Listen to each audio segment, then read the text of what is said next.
Shalom sahabat kuntum yang terkasih, kita jumpa lagi di akhir minggu pertama bulan November tahun 2025. Hari ini adalah hari Sabtu tanggal 8 November 2025 yang merupakan hari biasa dalam pekan biasa ke-31 dengan warna liturgi adalah hijau. Kuntum pada pagi hari ini mengambil tema setia dalam perkara yang kecil, nasihat. Struktur bacaan kita pada pagi hari ini terdiri dari bacaan pertama yang diambil dari surat Paulus kepada jemaat di Roma 16 ayat 3 sampai dengan 9, 16 dan ayat 22 sampai dengan 27. Mazmur tanggapan diambil dari kitab Mazmur 145 ayat 2 sampai dengan 5 dan ayat 10 sampai dengan 11. Bait pengantar Injil diambil dari surat Paulus yang kedua kepada jemaat di Korintus 8 ayat 9 dan bacaan Injil pada pagi hari ini diambil dari Injil Lukas 16 ayat 9 sampai dengan 15.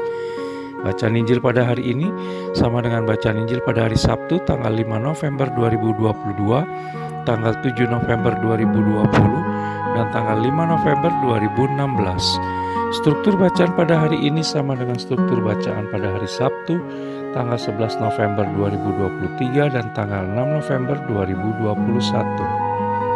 Baik sahabat kuntum yang terkasih, saya akan bacakan bacaan Injil kita pada pagi hari ini yang diambil dari Injil Lukas 16 ayat 9 sampai dengan 15. Tuhan beserta kita sekarang dan selama-lamanya. Inilah Injil Yesus Kristus menurut Santo Lukas. Dimuliakanlah Tuhan. Dan aku berkata kepadamu, ikatlah persahabatan dengan mempergunakan mamon yang tidak jujur, supaya jika mamon itu tidak dapat menolong lagi, kamu diterima dari dalam kemah abadi. Setia dalam perkara yang kecil, nasihat. Barang siapa setia dalam perkara-perkara kecil, ia setia juga dalam perkara-perkara besar. Dan barang siapa tidak benar dalam perkara-perkara kecil, ia tidak benar juga dalam perkara-perkara besar. Jadi, jikalau kamu tidak setia dalam hal mamon yang tidak jujur, siapakah yang akan mempercayakan kepadamu harta yang sesungguhnya? Dan jikalau kamu tidak setia dalam harta orang lain, siapakah yang akan menyerahkan hartamu sendiri kepadamu? Seorang hamba tidak dapat mengabdi kepada dua tuan. Karena jika demikian, ia akan membenci yang seorang dan yang mengasihi yang lain. Atau ia akan setia kepada yang seorang dan tidak mengindahkan yang lain. Kamu tidak dapat mengabdi kepada Allah dan kepada Mammon. Semuanya itu didengar oleh orang-orang Farisi, hamba-hamba uang itu, dan mereka mencemoohkan dia. Lalu ia berkata kepada mereka, kamu membenarkan diri di hadapan orang, tetapi Allah mengetahui hatimu. Sebab apa yang dikagumi manusia dibenci oleh Allah. Demikianlah Injil Tuhan, terpujilah Kristus. Sahabat kuntum yang terkasih, sebelum kita lanjutkan renungan kita pada pagi hari ini, jangan lupa untuk menekan tombol like dan subscribe yang ada di bawah video kuntum ini agar kuntum dapat terus berkembang, semakin bermanfaat dan mencerahkan sesama kapanpun dan dimanapun. Bila Anda ingin membagikan renungan harian kuntum ke jaringan Anda, silakan tekan tombol share yang ada di bawah video kuntum ini. Baik sahabat kuntum yang terkasih, mari kita lanjutkan renungan kita pada pagi hari ini. Bacaan Injil pada hari ini yang diambil dari Injil Lukas 16 ayat 9 sampai dengan 15 terdiri dari dua bagian, yaitu Injil Lukas 16 ayat 9 dan Injil Lukas 16 ayat 10 sampai dengan 15. Setia dalam perkara yang kecil, nasihat. Di mana kedua bagian tersebut hanya ada pada Injil Lukas. Di dalam Injil Lukas 16 ayat 10 dikatakan, barang siapa setia dalam perkara-perkara kecil, ia setia juga dalam perkara-perkara besar. Dan barang siapa tidak benar dalam perkara-perkara kecil, ia tidak benar juga dalam perkara-perkara besar. Yang membedakan orang satu dengan yang lain adalah bagaimana ia menghadapi dan mengatasi segala masalah atau perkara serta pergumulannya.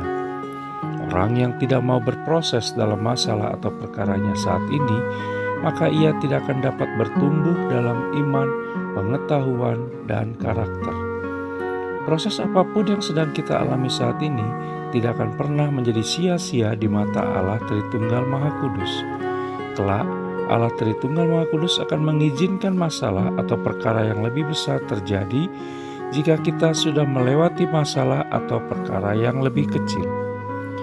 Tetapi dalam hidup dan kehidupan saat ini, tidak banyak orang mau mengerjakan masalah atau perkara kecil atau remeh.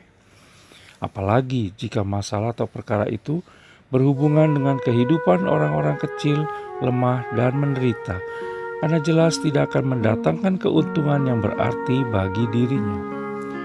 Sehingga apabila ada orang yang mau mengerjakan dan menyelesaikan perkara-perkara kecil, remeh, dan biasanya tidak populer, acap kali pada momen-momen tertentu menjadi sesuatu yang fenomenal. Sahabat Kuntum yang terkasih, mengapa demikian? Karena untuk mau mengerjakan masalah atau perkara kecil, seringkali dibutuhkan pribadi yang rendah hati, bersedia melayani dengan tulus ikhlas, jujur, dan tidak memiliki ambisi pribadi berlebihan. Untuk itu kiranya kita perlu memohon rahmat Allah Tritunggal Maha Kudus agar dimampukan serta diberi kekuatan dalam menjalani berbagai masalah atau perkara saat ini, dan dapat lebih mengandalkannya karena kita percaya dengan rancangan kebaikan yang telah Dia sediakan untuk kita. Bagi Yesus Kristus, tindakan terkecil apapun yang kita lakukan bagi sesama, tanpa memandang asal-usul serta status dan lingkungan dimanapun kita berada, demi kebaikan bersama akan berdampak besar bagi dunia melebihi yang bisa kita bayangkan. Mendatangkan kebaikan bagi sesama dan lingkungan sesungguhnya mendatangkan kebaikan juga bagi diri kita sendiri pada akhirnya. Hal ini juga akan memampukan kita untuk menghadirkan kabar baik sukacita Injili dan kerajaan Allah Bapa di dunia. Pertanyaan sekarang adalah, sudahkah kita semua setia dalam berbagai masalah atau perkara yang dipercayakan kepada kita? Oleh karena itu, mari kita membuka hati agar Allah Tritunggal Maha Kudus bekerja secara luar biasa dalam hidup kita, sehingga kita dapat menjadi berkat bagi banyak orang. Sahabat Kuntum yang terkasih, bila ingin lebih jelas lagi, silakan melihat kepada deskripsi yang ada di bawah video Kuntum ini. Dan jangan lupa untuk menekan tombol like dan subscribe yang ada di bawah video Kuntum ini, agar Kuntum dapat terus berkembang, bermanfaat, dan mencerahkan sesama, kapanpun dan dimanapun. Bila Anda ingin membagikan renungan harian Kuntum ini ke jaringan Anda, silakan tekan tombol share yang ada di bawah video Kuntum ini. Selamat menikmati akhir pekan bersama orang-orang yang Anda cintai. Terima kasih, selamat pagi, dan salam.